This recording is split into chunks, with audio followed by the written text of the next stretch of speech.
ஒரு காலத்தில் சிலாதர் என்ற முனிவர் வாழ்ந்தார். அவருக்கு எல்லாமே இருந்தது. ஆனால் மனசுக்குள்ள ஒரு குறை மட்டும் இருந்தது. தன்னுடைய பெயரை தொடர்ந்து சொல்ல ஒரு மகன் வேண்டும் என்பதுதான். அதற்காக அவர் சிவனை நினைத்து கடுமையான தவம் செய்தார். காலம் கடந்தது. தவம் கனிந்தது. ஒரு நாள் சிவன் அவர் முன் தோன்றினார். சிலாதர் கண்களில் கண்ணீர் வழிய, எனக்கு ஒரு மகன் வேண்டும். ஆனால் அவன் மரணமில்லாதவனாக இருக்க வேண்டும் என்றார். சிவன் சிறிது நேரம் மௌனமாக நின்றார். பிறகு புன்னகையுடன், உனக்கு ஒரு மகன் பிறப்பான். அவன் மரணத்துக்கு அப்பாற்பட்டவன். ஆனால் அவன் என் சேவையிலேயே வாழ்வான் என்றார். ஸ்லாதரின் யாகத்திலிருந்து ஒரு சிறுவன் தோன்றினான். அவன் சாதாரண குழந்தை இல்லை. அவன் கண்களில் அமைதி இருந்தது. முகத்தில் தெளிவு இருந்தது. அவனுக்கு நந்தி என்று பெயர் வைத்தார்கள். நந்தி சிறுவனாக இருந்தபோதே சிவனை நினைத்து தியானம் செய்தான். விளையாட்டு, ஆசை, அகந்தை எதுவும் அவனை தொடவில்லை. அவன் மனம் முழுக்க சிவன் மட்டுமே இருந்தார். காலம் ஓடியது.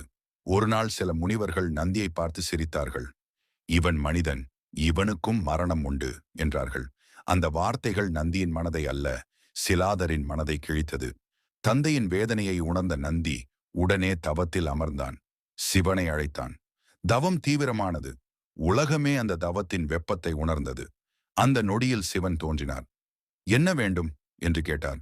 நந்தி தலை குனிந்து, உங்கள் அருகில் இருப்பதுதான் என் ஆசை. உங்கள் சேவையிலேயே என் வாழ்வு முடிந்தால் போதும் என்றான். சிவன் அந்த வார்த்தைகளில் மகிழ்ந்தார். நந்தியின் உடலை மாற்றினார். மனித உடல் கலைந்து வலிமையும் அமைதியும் சேர்ந்த ஒரு தெய்வீக ரூபம் உருவானது. அதுவே நந்தி. சிவன் அவனை அருகில் அழைத்து, இன்று முதல் நீ என் வாகனம் மட்டுமல்ல, என் வாசல் காவலன், என் அடையாளம், என் பக்தியின் வடிவம் என்றார். அந்த நாளிலிருந்து நந்தி சிவனுக்கு எதிரே அமர்ந்தான். அவன் சிவனை மட்டும் பார்த்தான். பின்னால் திரும்பவே இல்லை. யார் வந்தாலும் யார் போனாலும் அவன் பார்வை சிவனை விட்டு நகரவில்லை.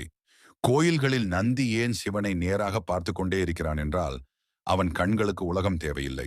அவனுக்கு சிவன் போதும். இன்றும் கோயிலில் நந்தியின் காதில் நாம் சொல்லும் வேண்டுதல்கள் அவன் வழியாக சிவனிடம் சேரும் என்று நம்பப்படுகிறது. ஏனெனில் நந்தி பேசுபவன் அல்ல, கேட்பவன். கேட்டதை மாற்றாமல் சிவனிடம் சேர்ப்பவன். அதனால்தான் சிவன் உள்ளே, நந்தி வெளியே, இடையில் எந்த தடையும் இல்லை. தமிழ் வரலாறும் புராணமும் பிடிச்சிருந்தா நம்ம மைத்தமிழன் ஹிஸ்டோரிக் சேனலை இப்பவே சப்ஸ்கிரைப் பண்ணுங்க.